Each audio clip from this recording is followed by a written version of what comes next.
अगर ये कहे कि तख्तापलट उन सुपर पावर्स ने करा है जिनके उन देशों से गहरे हित जुड़े थे, तो क्या गलत है। कल एक न्यूज़पेपर का एडिटोरियल पढ़ते पढ़ते समझ आया कि दुनिया में सुपर पावर कुछ ऐसा भी करवाती है जो आप सोच भी नहीं सकते। क्या नेपाल में अशांति भारत के लिए चिंता की बात है?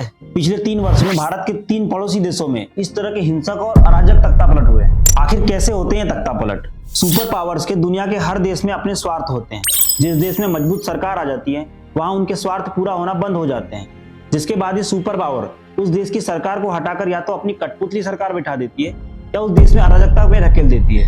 यह काम वो विपक्ष को मजबूत बनाकर चुनाव में धांधली और फंडिंग करके अपनी सोशल मीडिया इंटरनेट कंपनियों के हस्तक्षेप से शांतिपूर्वक कराने की कोशिश करते हैं।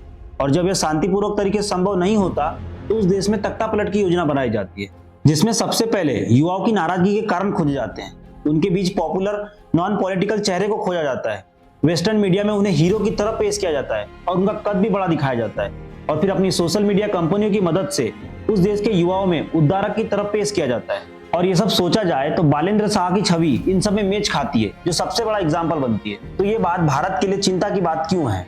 भारत की मजबूत सरकार दुनिया के सुपर पावर को पसंद नहीं आ रही, इसीलिए पिछले 7-8 सालों में 7-8 तरीके से भारत को गंभीर रूप से अस्थिर करने की कोशिश की गई। और ये सब मैं नहीं कह रहा, ये दुनिया के कूटनीतिज्ञ कह रहे हैं। अच्छी बात यह है कि भारत एक संगठित देश है और यहाँ के नागरिक मैच्योर है, पर चिंता की बात यह है कि भारत की आधी आबादी जेन जेड, जिसे देश और दुनिया की कोई समझ नहीं है। अपने संघर्षों के कारण इस पीढ़ी के कुछ लोग असंतोष और कुंठा के शिकार है।